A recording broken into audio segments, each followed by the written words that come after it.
அமைதிக்கான நொபேல் பரிசு தருவாங்கன்னு நான் நினைச்சேன். 8 யுத்தத்தை நான் முடிச்சிருக்கேனா இல்லையா? தருவாங்கன்னு நினைச்சேன், அவங்க தரலை. ஏன் 8 யுத்தத்தை முடிச்சேன்னு சொல்ற நீயே 9வது யுத்தத்தை ஆரம்பிக்க போறேன்னு சொல்லிக்கிட்டு இருக்கிற. அப்ப எதுக்கு அமைதிக்கான நொபேல் பரிசு? காசாவை ஏன் அபகரிக்க பார்க்குறாங்கன்னு கேட்டால், காசாவினுடைய கடற்கரைங்கிறது ஒரு பெரிய டூரிஸ்ட் பிளேஸாக மாற்ற முடியும். அந்த பகுதி அன்னளவாக 50 பில்லியன் அமெரிக்க டாலர்கள் பெறுமதியானது. ஈரானுக்கு நீங்க எவ்வளவு காலக்கெடு கொடுத்துருக்கீங்கன்னு போது 10-15 நாட்களுக்குள்ள ஈரான் வந்து ஒரு ஒப்பந்தம் பண்ணனு, இல்லைன்னு சொன்னா தாக்குதல் நடக்கும் அப்படின்னாரு. 10-15 நாள் தான் ஈரானுக்கு அவகாசம் கொடுக்கப்பட்டிருக்கிறது என்பதை சொன்னதுக்கு பிறகு உடனடியாக ஈரானுடைய ஐநாவுக்கான அம்பாசிடராக செயல்படக்கூடிய அமீர் ஷஹீத் ரவானி அவங்க இதற்கு எதிராக உடனடியாக ஒரு கடிதத்தை ஐநாவுக்கு அனுப்பியிருந்தார்.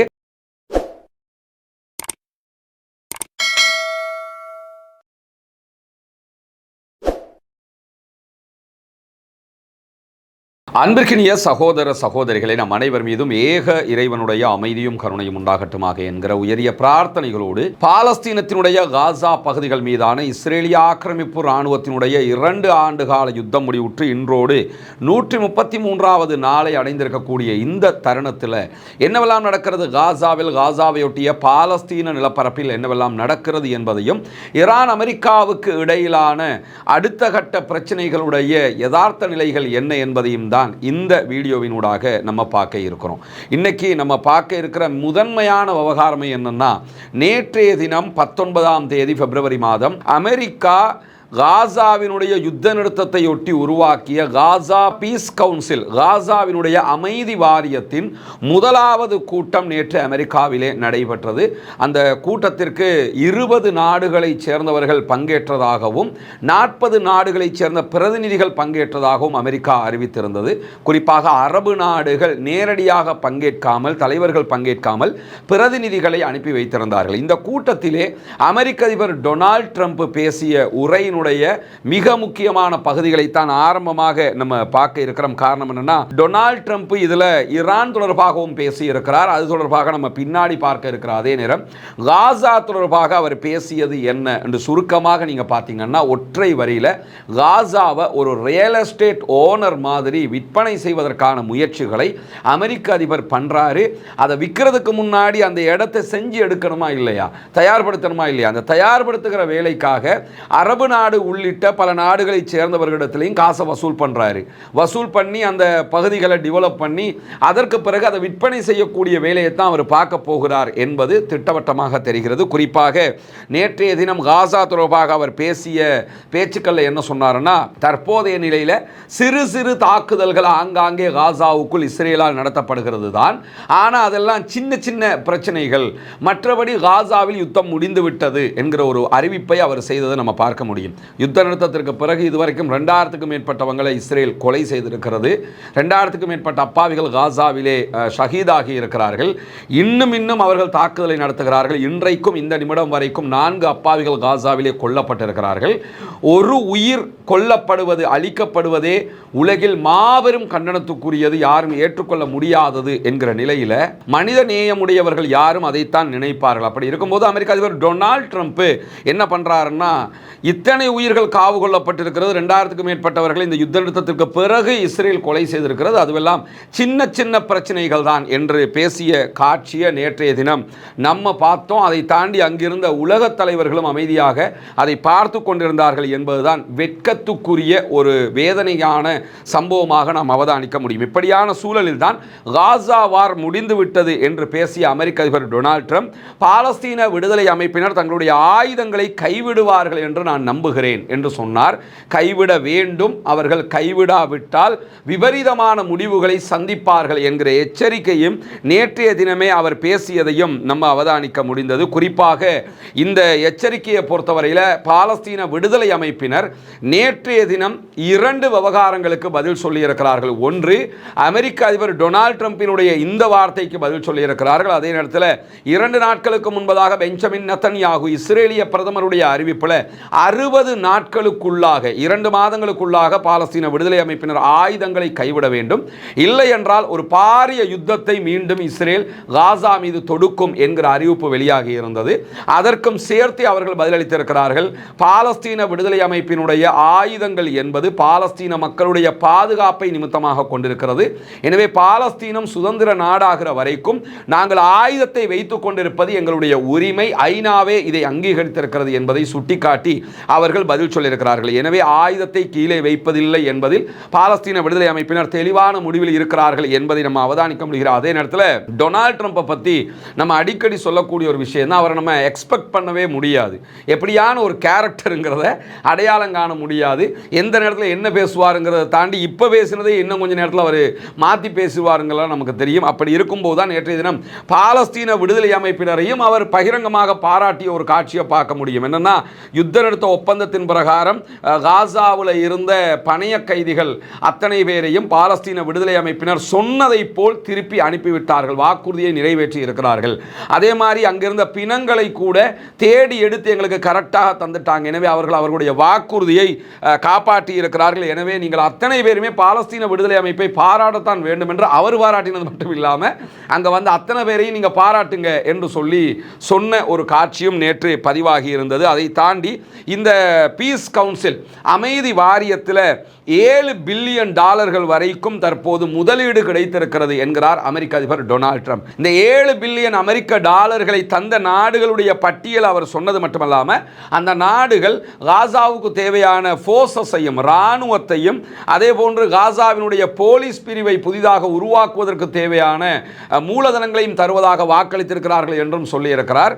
அதே நேரத்தில் நேற்றைய தினம் காசா தொடர்பாக பேசிய அமெரிக்காவினுடைய இன்னும் ஒரு அதிகாரி குறித்த நிகழ்வில் என்ன சொல்வாருன்னா, நாங்கள் காசாவுக்குள்ள புதிய போலீஸ் பிரிவை உண்டாக்க போகிறோம், அதற்கு 2000 பேர் இதுவரைக்கும் விண்ணப்பிச்சிருக்கிறாங்க என்று வேற அவர் சொன்னார். எப்போ விண்ணப்பம் கோரினாங்கிறதே தெரியாது, 2000 பேர் வரைக்கும் விண்ணப்பிச்சிருக்கிறாங்கிறாரு. ஏன்னா காசாவுக்குள்ள ஆல்ரெடி காசாவை பாதுகாப்பது பாலஸ்தீன விடுதலை அமைப்பினர், அவங்க தான் அங்கே ஃபோர்ஸஸ் இருக்கிறாங்க, அவங்க தான் ஆட்சியை பண்ணுறாங்க, அவர்களுடைய போலீஸ் படை அங்கே இருக்கிறது. அதற்கு மேலதிகமாகத்தான் நாங்கள் போலீஸ் படையை உருவாக்க போகிறோம்னு சொல்லி அதில் 2000 பேர் விண்ணப்பிச்சிருக்கிறாங்க என்று வேற சொன்னது மாத்திரமல்லாமல் இந்த அமைதி வாரியத்திற்கு அமெரிக்கா $10 பில்லியன் முதலீடு செய்யும் என்றும் அமெரிக்க அதிபர் டொனால்ட் ட்ரம்ப் அறிவிச்சிருக்கிறாரு. $10 பில்லியன் போதாது. காசாவை பொறுத்தவரையில் அழிந்திருக்கிற அந்த அழிவுகளை ஓரளவுக்கு சரி செய்து ஓரளவுக்கு காசாவை கட்டி எழுப்பணும்னாலே $50 பில்லியன் மேலே தேவைங்கிற நிலையில் அமெரிக்கா 10 பில்லியன் கொடுக்கும், மற்ற நாடுகள் 7 பில்லியனை தந்திருக்கிறாங்க என்று சொல்லி அமெரிக்க அதிபர் அறிவிச்சிருக்கிறாரு. கசகஸ்தான், அசர்பைஜான், மொரோக்கோ, பஹ்ரைன், கத்தர், Saudi Arabia, Uzbekistan, Kuwait, UAE ஆகிய நாடுகள் இதுவரைக்கும் 7 பில்லியன் அளவுக்குண்டான நிதிகளை தருவதாக சொல்லியிருப்பதாக அமெரிக்க அதிபர் டொனால்ட் ட்ரம்ப் நேற்று சொன்ன அதே நேரம் காசாவுக்குள்ள அனுப்புவதற்கு முதல் கட்டமாக 1000 ஃபோர்ஸஸை எங்களுக்கு தருவதாக இந்தோனேஷியா வாக்களித்திருக்கிறது, அதற்கும் நான் நன்றி சொல்லுகிறேன் என்று இந்தோனேஷியா அதிபர் சுபியாண்டோ இருக்கும் போதே அவர் சொன்னார். அதை தாண்டி அல்பேனியா, கொசோவா, கசகஸ்தான் ஆகிய நாடுகளும் தங்களுடைய இராணுவத்தை தருவதாக சொல்லியிருக்கின்றன என்கிறார். மொத்தத்தில் 4 நாடுகள் தான் ஃபோர்ஸஸ் தருவதாக சொல்லியிருக்கிறாங்க. அதில் இந்தோனேஷியா இன்னும் உறுதிப்படுத்தல் என்று சொல்லிக் கொண்டிருக்கிறாங்க. மீதி 3 நாடுகள் எடுத்துக்கிட்டால் அது இஸ்ரேலோட ஆல்ரெடி டைஅப்பில் இருக்கக்கூடிய நாடுகள், மொரோக்கோ உள்ளிட்ட நாடுகள். அதை தாண்டி ஈஜிப்டும் ஜோர்தானும் இதே போல இராணுவத்தையும் மற்ற உதவிகளையும் தருவதாக சொல்லி இருக்கின்றன என்கிறாரு. ஆனால் ஈஜிப்டோ ஜோர்தானோ இதுவரைக்கும் அதை உறுதிப்படுத்தவில்லை என்பதையும் நம்ம இங்கே கவனிக்க வேண்டியிருக்கிறது. இப்படியான சூழல் தான் காசாவினுடைய டெவலப்மெண்ட்டுக்கு, காசாவினுடைய அடுத்த கட்டத்திற்கு FIFA $75 மில்லியன் தந்திருக்கிறது என்று ஃபீஃபாவினுடைய தலைவரை நேற்றைய தினம் அரங்கத்தில் வச்சு எழுப்பி வச்சு அவர் பாராட்டிய காட்சியெல்லாம் நம்ம பார்க்க முடியும். அதுக்கு காரணம் என்னன்னா, ஃபீஃபா சார்பாக அமைதிக்கான ஒரு விருதுன்னு சொல்லி அமெரிக்க அதிபர் டொனால்ட் ட்ரம்ப் கொடுத்தாங்க. இது ஒரு விருது பைத்தியம், அதனால எவன் விருது கொடுத்தாலும் எடுத்துக்கிறோம்னு புரிஞ்சுக்கிறங்க. அந்த அடிப்படையில் ஃபீஃபா கொண்டு போய் ஒரு விருதை கொடுத்ததோட அதை எடுத்துக்கிட்டு அதை நேற்றைய தினம் பாராட்டுகிறவர் என்ன, நோர்வே ஏமாத்திருச்சு, நார்வே எனக்கு அமைதிக்கான நொபேல் பரிசு தருவாங்கன்னு நான் நினைச்சேன், 8 யுத்தத்தை நான் முடிச்சிருக்கேனா இல்லையா, தருவாங்கன்னு நினச்சி அவங்க தரலை. ஏன் 8 யுத்தத்தை முடிச்சேன்னு சொல்கிற நீயே 9வது யுத்தத்தை ஆரம்பிக்க போகிறேன்னு சொல்லிக்கிட்டு இருக்கிற. அப்போ எதுக்கு அமைதிக்கான நோபல் பரிசு? அப்போ என்ன நார்வே ஏமாற்றிட்டாங்க. நார்வே ஏமாற்றினாலும் ஃபீஃபா வந்து என்னுடைய நிலைமையை புரிஞ்சுக்கிட்டு என்னை கௌரவப்படுத்தினாங்க. அதாவது இது ஒரு பப்ளிசிட்டி பைத்தியம், இதுக்கு நம்ம ஏதாவது விருது கொடுத்துட்டோம்னா நம்மளை நல்லதாக நினச்சிக்கிறோம்னு ஃபீஃபா தலைவருக்கு தெரியும். அதை செஞ்சுட்டாரு. அதை நேற்று அவர் பாராட்டினது மட்டுமல்லாமல் அதில் சொன்ன ஒரு முக்கியமான விஷயம் என்னன்னு கேட்டால், இந்த காசாவினுடைய திட்டங்களுக்கு 75 மில்லியன் அமெரிக்க டாலர்களை ஃபீஃபா தந்திருக்கிறாங்க. எதிர்காலம் இந்த ஃபுட்பாலுங்கிறது ரொம்ப எல்லோரும் நேசிக்கக்கூடிய ஒரு விளையாட்டாக இருக்கிறது. உலக கால்பந்தாட்ட சிறந்த நட்சத்திரங்கள் எல்லாம் எதிர்காலத்தில் காசாவுக்கு போவார்கள். காசாவிலே மைதானங்கள் உருவாக்கப்படும்ங்கிறதையும் அவர் சொன்னார். மொத்தத்தில் ஒரு ரியல் எஸ்டேட் தான். அதுக்கு தான் அவர் வேலை பார்க்குற. அமெரிக்காவுடைய படைத்தளம் அங்கே 5000 பேரை கொண்டு அமைக்கப்படும். 5000 ஃபோர்ஸஸ் அமெரிக்காவுடைய ஃபோர்ஸஸ் இறக்கப்படுவாங்க. அது இல்லாமல் பிடின் எல்லாத்தையும் கட்டுவாங்க. அதே மாதிரி இந்த மாதிரி எல்லாம் நாங்கள் பண்ணி அதை ஒரு விற்பனை கூடமாக மாற்றப் போகிறோம் என்பதை தெளிவாக சொல்லியிருக்கக்கூடிய காட்சிகள் நேற்று அரங்கேறிய அதே நேரத்தில் நேற்றைய தினம் அப்போலோவினுடைய தலைமை நிர்வாகி, அப்போலோ குளோபல் மேனேஜ்மெண்ட்டினுடைய தலைமை நிர்வாக அதிகாரியும் அமைதி வாரியத்தினுடைய நிர்வாக குழு உறுப்பினருமாக இணைக்கப்பட்டிருக்கக்கூடிய மார்க் ரோவனும் உரையாற்றியிருந்தார். இவர் வந்து தெளிவாக ஒரு ரியல் எஸ்டேட் பிசினஸ்மேன். அவரையும் கொண்டு வந்து இந்த அமைதி வாரியத்துக்குள்ள சேர்த்து வச்சிருக்கிறாங்க. எனவே அமைதி வாரியம் சார்பாக அவர் நேற்று பேசுகிற நேரத்தில் என்ன சொன்னார்னு கேட்டால், காசாவினுடைய கடற்கரை கிட்டத்தட்ட 50 பில்லியன் அமெரிக்க டாலர்கள் வரைக்கும் பெருமதியானது அப்படிங்கிறாரு. இப்போ ஏன் அவங்களுக்கு கண்ணை குத்திக்கிட்டே இருக்குதுன்னு புரியுதா? காசாவை ஏன் அபகரிக்க பார்க்குறாங்கன்னு கேட்டால், காசாவினுடைய கடற்கரைங்கிறது ஒரு பெரிய டூரிஸ்ட் பிளேஸாக மாற்ற முடியும். அந்த பகுதி அன்னளவாக 50 பில்லியன் அமெரிக்க டாலர்கள் பெருமதியானது. மிகப்பெரிய ஆற்றல் இங்கே இருக்கிறதுங்கிறது. அது என்ன ஆற்றலுங்கிறது சொல்லலை. ஏதும் பெட்ரோல் மாதிரி எதுவும் இருக்குதா, வேறு எதுவும் இருக்குதாங்கிறத அவர் சொல்லலை. ஆனால் மிகப்பெரிய ஆற்றல் இந்த பகுதிகளில் இருக்கிறது. கடற்கரை மட்டும் பழமைவாத அடிப்படையில் 50 பில்லியன் அமெரிக்க டாலர்கள் மதிப்பாக இருக்கிறது. இதை தாண்டி நாங்கள் காசாவுக்குள்ள 5 லட்சம் மக்களுக்கு 1 லட்சம் வீடுகளை நாங்கள் கட்ட இருக்கிறோம். 5 பில்லியன் உட்கட்டமைப்பையும் கட்ட திட்டமிட்டு இருக்கிறோம். 5 பில்லியன் செலவில் நாட்டை நாங்கள் வேறு விதமாக டெவலப் பண்ணுறதுக்கும் திட்டமிட்டு இருக்கிறோம் என்று சொல்லியெல்லாம் அவரும் நேற்று பேசிய காட்சியை நம்ம பார்க்க முடியும். இதை பற்றி சொல்லுகிற அல் ஜசீரா கீழே ஒரு அடிக்குறிப்பு மாதிரி என்ன போட்டிருந்தாங்கன்னா, காசாவை ஆல்ரெடி ஒரு ரியல் எஸ்டேட் மாதிரி விற்பனை செய்வதற்கு அமெரிக்க அதிபர் முயற்சி மேற்கொள்கிறார் என்பது நமக்கெல்லாம் தெரியும் என்பதை அவங்களும் சுட்டி காட்டுறாங்க. எனவே உலகத்தில் இருக்க எல்லாருக்கும் தெரியும் காசாவை விற்கத்தான் போகிறாங்கன்னு. அதுக்காக தான் இந்த அமைதி வாரியத்தை அவங்க போட்டிருக்கிற அதே நேரத்தில் இந்த காசா பீஸ் கவுன்சில் ரொம்ப அடி வாங்கி கொண்டிருக்கிறது என்பதை நம்ம புரிஞ்சுக்கிறோம். சர்வதேச மட்டத்தில் கடும் விமர்சனத்துக்கு உள்ளாகி இருக்கிறது. நேற்றைய வாஷிங்டனில் நடைபெற்ற இந்த பீஸ் கவுன்சில் மாநாட்டில் 47 நாடுகளுடைய பிரதிநிதிகள் கலந்து கொண்டாங்க. நிரந்தர ஐநா உறுப்பினர்களாக இருக்கிற யாருமே பங்கேற்கவில்லை. அதுதான் இங்கே இருக்கக்கூடிய ட்விஸ்டும் பியூட்டியும் என்னன்னு கேட்டால், அமெரிக்கா அழைத்தும் சீனா போகலை, ரஷ்யா போகலை, பிரிட்டன் போகலை, பிரான்ஸ் போகலை. ஐநாவில் இவங்க 5 பேரும் வீட்டோ பவர் கொண்ட 4 நாடுகள், அமெரிக்காவோடு சேர்த்து 5 நாடுகள். அமெரிக்கா அழைத்து இந்த வீட்டோ பவர் கொண்ட 4 நாடுகளும் இதிலே கலந்து கொள்ளவில்லை என்பது மிக முக்கியமானது. இஸ்ரேலை கவுன்சிலில் அவங்களே வாலண்டியராக சேர்த்துருக்கிறாங்க. பாலஸ்தீனர்களை யாரையுமே முக்கியமான எந்த அமைப்புகளையுமே அவங்க இந்த பீஸ் கவுன்சிலில் சேர்க்கலை. இதுவெல்லாம் அதில் இருக்கக்கூடிய விமர்சனங்களாக சர்வதேச நாடுகளால் முன்வைக்கப்படுகிற காரணத்தினாலேயும் யாருமே இந்த மாநாட்டில் பங்கெடுக்கவில்லை என்கிற நிலையில் ராய்ட்டர் இன்றைக்கு வெளியிட்டிருக்கக்கூடிய ஒரு முக்கியமான செய்தியில், அமெரிக்க அதிபர் டொனால்ட் ட்ரம்பினுடைய அமைதி வாரியம் காசா பீஸ் கவுன்சிலுக்கு வத்திக்கான் பங்கேற்காது என்று சொல்லி இன்றைக்கு வாடிகன் அறிவிச்சிருக்கக்கூடிய செய்திகள் வெளியாகி இருக்க. வாடிகனுடைய உயர்மட்ட ராஜதந்திர அதிகாரியாக இருக்கக்கூடிய கார்டினல் பியாட்ரோ ஃபரோலின் இன்றைக்கு வெளியிட்டிருக்கக்கூடிய அறிவிப்பில் என்ன சொல்றாருன்னு கேட்டால், எந்த ஒரு பிரச்சனையும் நம்ம ஐநா ஊடாகத்தான் கையாளணுமே தவிர காசாவுக்கு பீஸ் கவுன்சில் உருவாக்குறேன்ட்டு ஐநாவையே கீழே போடுற மாதிரி, ஐநா எங்களுக்கு கீழே தான், நாங்கள் தான் மேலே, ஐநாட வேலையெல்லாம் நான் பார்க்க போறேன்னு அமெரிக்க அதிபர் சொல்றதை நாங்கள் ஏற்றுக்கிற முடியாது. எனவே வாடிகன் இந்த அமைதி கவுன்சிலில் ஈடுபடாது, கலந்து கொள்ளாது என்று சொல்லி மிக தெளிவாக சொல்றாரு. குறிப்பாக இப்ப இருக்கக்கூடிய போப் லியோ. அன்பிற்கினிய சகோதர சகோதரிகளை நம் அனைவர் மீதும் ஏக இறைவனுடைய அமைதியும் கருணையும் உண்டாகட்டுமாக என்கிற பிரார்த்தனைகளோடு, நமக்கெல்லாம் தெரியும் கடந்த ரமலானுடைய மாதத்தில் இஸ்லாத்தை ஏற்றுக்கொண்ட ஒரு 14 குடும்பங்களுக்கான வீடுகளை கட்டுகிற ஒரு பணியை நம்ம ஆரம்பிச்சிருந்தோம். அல்லாஹ்வினுடைய உதவியால் நீங்கள் செய்த தான தர்மங்கள், ஜகாத் நிதிகளால் அல்ஹம்துலில்லாஹ் 5 குடும்பங்களுக்கான வீடுகள் முழுமையாக கட்டி கொடுக்கப்பட்டு அவர்களுடைய கைகளிலேயே ஒப்படைக்கப்பட்டு விட்டது.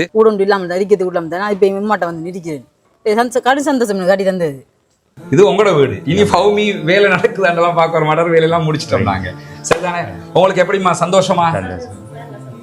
நிறைய பேருக்கு உதவி செஞ்சிருக்காங்க. அவங்களுக்கு என்ன சொல்ல நினைக்கிறீங்க? துவா செய்யுங்க. சரியா? தொழுகை நோன்பு அதுகளை எல்லாம் ரொம்ப கடைப்பிடிச்சு கொள்ளணும். மார்க்க விஷயங்கள் தானே. அல்லாட்ட நம்ம உலகத்துக்கு எங்களால் முடிஞ்சதை நாங்கள் செஞ்சிட்டோம், மறுமைக்கு நீங்கள் தான் தேடிக்கொள்ளணும். சரிதானே? இந்த வீடு கட்டி முடிஞ்சதோடு நாங்கள் வர்றோம். அவங்களோட மனைவி வந்துட்டாங்க வீட்டுக்கு. கேட்கும்போது என்ன சொன்னாருண்டா, நான் இதுக்குத்தான் நினைப்பேன், அந்த வீடு நீங்கள் கட்டி தந்துட்டீங்க, எனவே நாங்கள் இனி சந்தோஷமாக இருப்போம். என் பிள்ளைகள் இப்போ நிம்மதியாக பழக்கக்கூடிய அளவுக்கு நிம்மதியாரி அல்லாஹ் அவங்களோட எண்ணங்களை பேசாக்குவான் இன்ஷா அல்லாஹ். ரொம்ப மகிழ்ச்சியான தருணங்களாக அந்த தருணங்கள் இருந்தது. காரணம் என்னன்னா, இஸ்லாத்தை புனிதமிக்க வாழ்க்கை நெறியாக அவர்கள் ஏற்றுக்கொண்டிருக்கிறார்கள். ஏற்றுக்கொண்டவர்களுக்கு ஒரு வாய்ப்பாக அவர்களுடைய வறுமை நிலையை போக்கும் விதமாக இந்த சந்தர்ப்பம் அமைந்திருந்தது. அந்த அடிப்படையில் மீதமுள்ள 9 குடும்பங்களுக்கான வீடுகளை கட்ட வேண்டிய தேவை நமக்கு இருக்கிறது. நம்ம ஒட்டுமொத்தமாக கோடிக்கணக்கில் காசை கொண்டு வந்து வச்சு இந்த பணிகளை பண்றது இல்லைங்கிறது உங்களுக்கு தெரியும். நம்முடைய வீடியோவை பார்க்கக்கூடிய மக்களுக்கு கன்வே பண்றோம். அந்த மக்கள் தரக்கூடிய பொருளாதாரத்தை கொண்டுதான் இந்த வேலைகளை நம்ம செஞ்சுக்கிட்டு இருக்கிறோம். குறிப்பாக இந்த பணிகளுக்காக 100 ரூபாய், 200 ரூபாய், 500 ரூபாய், 1000 ரூபாய் என்று சின்ன சின்ன தொகைகளை கூட தந்து உதவிய பெருமனது கொண்ட சகோதர சகோதரிகளை நம்ம பார்த்திருக்கிறோம். அதே மாதிரி லட்சங்களில் உதவி செய்த சகோதர சகோதரிகளையும் பார்த்திருக்கிறோம். ஒவ்வொருத்தருக்கு எவ்வளவு முடியுமோ அந்த அடிப்படையில் நமக்கு அதை தந்து உதவி இருக்கிறார்கள். அதன் அடிப்படையில் தான் 5 வீடுகள் கம்ப்ளீட்டடாக நம்ம கட்டி கொடுத்திருக்கிறோம் அல்ஹம்துலில்லாஹ். இப்போது நம்ம இருக்கக்கூடிய இந்த பகுதிகளில் 4 வீடுகள் கட்டுவதற்குரிய ஏற்பாடு நடந்து கொண்டிருக்கிறது. 2 வீடுகளுக்கான அத்திவாரம் போட்டிருக்கிறோம். இந்த அத்திவாரம் தித்வா புயல் வர்றதுக்கு முன்னாடி போட்டது. புயல் வந்ததோடு அந்த புயல் பணிகள் அந்த வேலைகளால் நமக்கு இதெல்லாம் நிறுத்தி இருந்தோம். அதனால தான் நம்ம விளம்பரங்களும் அது தொடர்பாக எங்கேயுமே போடலை. தற்போது புனிதமிக்க ரமலானுடைய மாதத்தை அடைந்திருக்கிறோம். நபிகள் நாயகம் ஸல்லல்லாஹு அலைஹி வஸல்லம் அவர்கள் காற்றை விட வேகமாக ரமலானிலே தர்மங்களை செய்வார்கள், தான தர்மங்களை அள்ளி கொடுப்பார்கள் என்கிற நபிமொழிகளை சஹீஹுல் புகாரி, முஸ்லிம் உள்ளிட்ட நபிமொழி கிரந்தங்களில் நம்ம பார்க்கிறோம். ஏன்னா அவ்வளவு அதிகமாக ரசூலுல்லாஹ் தான தர்மங்களை செய்து கிடைக்கிறதையெல்லாம் கொடுத்து நன்மைகளை சேகரித்துக் கொள்வார்கள். அதே நேரத்தில் அல்லாஹு தஆலா திருமறை குர்ஆனில் ஜகாத்து பெறுகிற கூட்டத்தினரை பற்றி 8 கூட்டத்தினருக்கு நீங்கள் ஜகாத்து வழங்க முடியும் என்று சொல்லும்போது அதிலே ஒரு கூட்டத்தினராக முஅல்லஃபத்துல் குலூப், இஸ்லாத்தின் பால் உள்ளங்கள் ஈர்க்கப்படுகிறவர்கள் என்கிற ஒரு பிரிவினரையும் நமக்கு காட்டி தருகிறான். எனவே இஸ்லாத்தை ஏற்றுக்கொள்ளுகிற சகோதரர்களுக்காக ஜகாத்து நிதிகளை கொடுக்க வேண்டியது கடமையாக இருக்கிறது. ரமலானுடைய காலத்திலே ஜகாத்துகளை கணக்கு பார்த்து ஏழை எளிய மக்களுக்கு கொடுக்குகிற சகோதரர்கள் இந்த பணிக்காகவும் ஒரு போர்ஷனை ஒதுக்குங்க. உங்களால் முடிஞ்ச ஒரு தொகையை முன்னால் தெரிகிற நம்முடைய ஹியூமனிஸ்ட் பீப்புள் ஆர்கனைசேஷன் என்கிற ஆர்கனைசேஷன் அக்கௌண்ட்டுக்கு நீங்கள் வைப்பிலிட முடியும்.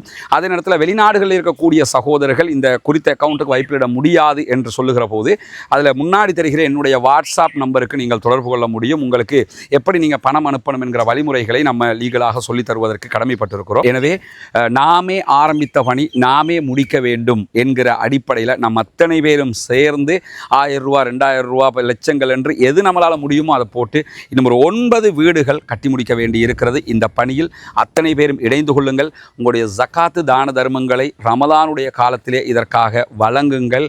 வாரி வழங்குகிற போது நாளை மறுமையிலே அல்லாஹு தஆலா உயர்தரமான ஜன்னத்துல் ஃபிர்தௌஸிலே உங்களுக்கான அழகான ஒரு வீட்டை தருவதற்கு காத்து கொண்டிருக்கிறான். ஏழை எளிய மக்களுக்காக உழைப்போம், அவர்களுக்காக கொடுப்போம். நாளை மறுமையில் நிரப்பமான கூலிகளை பெற்றுக்கொள்வோம். எனவே இதற்காக உதவி செய்யுங்கள் என்கிற பணிவான கோரிக்கையோடு போப் லியோவை நீங்கள் எடுத்துக்கிட்டீங்கன்னா அமெரிக்காவிலிருந்து தேர்வு செய்யப்பட்ட முதலாவது பாப்பரசர் இவர்தான், போப்பாக இவர்தான் இருக்கிறாரு. ஆனால் அவரும் தெளிவாக அறிவிச்சிட்டார், பீஸ் கவுன்சிலில் நாங்கள் கலந்துக்கிற மாட்டோம், இது ஒரு அரசியலாக ஐநாவை கீழே விழுத்தாற்ற வேலையாக இருக்கிறது என்று அறிவித்து விட்டார். எனவே இந்த பீஸ் கவுன்சிலுங்கிறது ஒரு டம்மி பீஸ் மாதிரி மாறிடும்ங்கிற அளவுக்கு தான் நிலைமை இருக்கக்கூடிய சூழலில் தான் நெத்தன்யாகுவினுடைய 60 நாட்களுக்குள்ளாக ஆயுதங்களை கீழே வைக்க வேண்டும் என்கிற பாலஸ்தீன விடுதலை அமைப்பினுடைய அறிவிப்பை பாலஸ்தீன விடுதலை அமைப்பினர் மறுத்திருக்கிறார்கள். மறுத்ததும் அதே நேரத்தில் அவன் 60 நாள் நீங்கள் ஆயுதத்தை கீழே வைக்கணுங்கிற நிபந்தனை போட்டது எல்லாத்தையுமே நாம் கவனிக்கும் போது ஏதோ ஒரு சுத்து போட்டுக்கிட்டு இருக்கிறாங்கிறது மட்டும் தெரியுது. மீண்டும் ஒரு தாக்குதல் ஆரம்பிக்கப்பட்டால் காசா, ஈரான் எல்லாவற்றையும் சேர்த்து தாக்குகிற திட்டத்தில் தான் அவர்கள் செயல்படுகிறார்கள் என்பதை நம்ம புரிந்து கொள்ள முடிகிறது. ஏன்னா நேற்றைய தினம் பீஸ் கவுன்சிலில் பேசக்கூடிய அமெரிக்க அதிபர் டொனால்ட் ட்ரம்ப் ஈரான் தொடர்பாக பேசிய பேச்சுக்கள் 2 விதமாக இருந்தது. முதலாவது அவர் பேசும்போது அமெரிக்காவினுடைய மத்திய கிழக்குக்கான தூதர் ஸ்டீவ் விட்காஃப், அதே போன்று ஜார்ஜ் குஷ்னர் இவங்கெல்லாம் ஈரானோட பேசிக்கிட்டு இருக்கிறாங்க. நல்ல ஒரு உறவுல இருக்கிறாங்க, ஈரானோட நல்ல பேச்சுவார்த்தை மூவ் ஆகிக்கிட்டு இருக்குது, ஈரான் ஒரு முக்கியமான கட்டத்தில் இப்போ இருக்கிறாங்க என்று சொல்லக்கூடிய அமெரிக்க அதிபர் டொனால்ட் ட்ரம்ப் என்ன சொன்னாருன்னா, அவர்கள் 2 தரப்பும் சந்தித்து பேசிக்கிறாங்க, ஈரானுடைய பிரதிநிதிகளோட நல்ல உறவு எங்களுக்கு இருந்து கொண்டே இருக்கிறது, நல்ல பேச்சுவார்த்தைகள் நடந்துகிட்டு இருக்கிறது, ஒரு சிறப்பான ஒப்பந்தத்தை செய்வதற்கு நாங்கள் விரும்பிக் கொண்டிருக்கிறோம், அந்த ஒப்பந்தத்துக்கு வரலைன்னா ஈரான் கடுமையான விளைவுகளை சந்திக்கும் என்று சொல்லி அந்த பீஸ் கவுன்சில் மாநாட்டில் பேசினார். தொடர்ந்து பேசும்போது என்ன சொன்னார்னு கேட்டால், ஈரான் எங்களோட சேர வேண்டிய நேரம் இது, அவங்க எங்களோட இணைந்தால் அது அவர்களுக்கு நல்லது, அவங்க சேரலை என்று சொன்னாலும் அதுவும் நல்லது தான் அப்படின்னாரு. அதாவது எங்களோட நீங்கள் சேர்ந்தாலும் நல்லது, சேரலைன்றாலும் நல்லது, சேர்ந்தீங்கன்னா ஒப்பந்தத்தை முடிச்சுட்டு போவோம், சேரலைன்னா நாங்கள் சண்டை பிடிப்போங்கிறத தான் அவர் சொல்லும்போது மேலதிகமாக காசா தொடர்பாக பேசிட்டு கூட்டத்தை முடிச்சுட்டு போகிறாரு. போகும்போது அந்த ஏர்ஃபோர்ஸ் 1 அமெரிக்க அதிபர் பயணிக்கக்கூடிய விமானம் இருக்குதா இல்லையா, அந்த விமானத்துக்கு வெளியில் நின்று பத்திரிகையாளர்கள் அவர் சந்திப்பார். அப்போ சந்திக்கும் போது என்ன சொல்கிறாருன்னு கேட்டால், ஈரானுக்கு நீங்கள் எவ்வளோ காலக்கெடு கொடுத்துருக்கீங்கன்னு போது 10-15 நாட்களுக்குள்ளே ஈரான் வந்து ஒரு ஒப்பந்தம் பண்ணணும், இல்லைன்னு சொன்னால் தாக்குதல் நடக்கும் அப்படின்னாரு. இப்போ 10-15 நாள் தான் ஈரானுக்கு அவகாசம் கொடுக்கப்பட்டிருக்கிறது என்பதை சொன்னதுக்கு பிறகு உடனடியாக ஈரானுடைய ஐநாவுக்கான அம்பாசிடராக செயல்படக்கூடிய அமீர் ஷஹீத் ரவானி அவங்க இதற்கு எதிராக உடனடியாக ஒரு கடிதத்தை ஐநாவுக்கு அனுப்பியிருந்தார். அந்த கடிதத்தில் என்ன சொன்னார்னு கேட்டால், எங்களுடைய நாடு ஈரான் எந்த பதட்டத்தையோ அல்லது போரையோ விரும்பவில்லை, நாங்கள் யுத்தம் செய்கிறதுக்கு விரும்பலை, பதட்டத்தையும் விரும்பலை, நாங்களாக எந்த ஒரு யுத்தத்தையும் தொடங்கவும் மாட்டோம். ஆனால் ஈரான் தாக்கப்பட்டால் அது பிராந்தியத்தில் இருக்கக்கூடிய ஈரானை சுற்றி இருக்கக்கூடிய நாடுகளில் இருக்கிற அமெரிக்காவினுடைய படையினுடைய அனைத்து தளங்களையும் நாங்கள் தாக்குவோம், அமெரிக்காவினுடைய படைகளை நாங்கள் நேரடியாக தாக்குவோம், அவருடைய சொத்துக்களை நாங்கள் தாக்குவோம், இது எல்லாமே நடக்கும், நாங்கள் யுத்தத்தை தொடங்க மாட்டோம், தொடங்கினீங்கன்னா நாங்கள் நிறுத்தவும் மாட்டோம், அதற்கு உடனடியாக பதிலடி கொடுப்போம், எனவே ஐநா தலையிட்டு அமெரிக்காவை கண்ட்ரோல் பண்ணணும் அப்படின்னு சொல்லி அவர் பதிலடி கொடுத்திருந்த காட்சிகளை நம்ம பார்க்க முடிகிறது. அதே நேரத்தில் இன்றைக்கு தி டைம்ஸ் வெளியிட்டிருக்கக்கூடிய ஒரு செய்தியில் ஈரான் மீது தாக்குதல் நடத்துவதற்காக ஷாகோஸ் தீவுகளில் இருக்கக்கூடிய ராயல் விமானப்படையினுடைய விமானத்தளங்கள், அதாவது ராயல் விமானப்படைங்கிறது பிரித்தானியாவுடைய விமானப்படை, பிரித்தானியாவுடைய தளங்களை அமெரிக்கா கேட்டது, அதற்கு அமெரிக்காவுடைய கோரிக்கையை பிரித்தானியா மறுத்திருக்கிறது. குறித்த அந்த தளம், அது ஈரான் மேலே இருக்கக்கூடிய பாசத்தில் அவங்க சொல்லலை, குறித்த அந்த தளத்தில் இருந்து எந்த விதமான தாக்குதலை நடத்துறதுனாலும் நாங்கள் அனுமதிக்கணும், நாங்கள் அனுமதிக்க முடியாது அப்படின்ட்டாங்க. அதுக்கான காரணங்கள் அவங்க சொல்லலை, ஆல்ரெடி அவங்க மேலே டேரிஃப் போட்ட காரணங்களால் கூட இருக்கலாம், ஆனால் நாங்கள் அனுமதிக்க மாட்டோம் என்று சொல்லியிருக்கிறாங்க. இப்போ அமெரிக்காவுக்கும் பிரித்தானியாவுக்கும் இடையில் அந்த பிரச்சனை வேற பூதாகரமாக ஓடிக்கொண்டிருக்கக்கூடிய நேரத்தில் தான் ஏற்கனவே ஈரானுடைய ஷியாமத ஆன்மீக தலைவர் டிக்ளேராக சொல்லி இருக்கிறாரு, அமெரிக்காவுடைய விமானம் தாங்கி கப்பல் மிக மிக ஆபத்தான ஒரு இயந்திரம் தான், ஆனால் அதைவிட ஆபத்தானது எங்களிடம் இருக்கக்கூடிய கடலுக்கு கீழால் சென்று அந்த கப்பலையே தாக்கக்கூடிய ஆயுதம் என்று சொல்லியிருக்கிறார். எனவே ஒரு யுத்தம் 10-15 நாட்களுக்குள்ளாக நடக்கும் என்று அமெரிக்க அதிபர் சொல்லுகிறார். பொறுத்திருந்து பார்ப்போம் என்னவெல்லாம் நடக்கிறது என்பது. அமைதி திரும்ப வேண்டும், யுத்தங்கள் நிறுத்தப்பட வேண்டும், மனிதர்கள் நிம்மதியாக வாழ வேண்டும் என்பதுதான் அனைவருடைய ஆசையுமாக இருக்கக்கூடிய சூழலில் பாலஸ்தீனம் வெற்றி பெற வேண்டும், பாலஸ்தீனம் சுதந்திரம் அடைய வேண்டும், பாலஸ்தீன மக்களும் நம்மை போன்று நிம்மதியானவர்களாக மாற வேண்டும், வாழ வேண்டும் என்கிற உயரிய பிரார்த்தனைகளோடு பாலஸ்தீன அப்பாவிகளுக்காக தொடர்ந்தும் ஜனநாயக ரீதியாக குரல் எழுப்புவோமாக. வாஹ்ரதா வானா அல்ஹம்துலில்லாஹி ரப்பில் ஆலமீன்.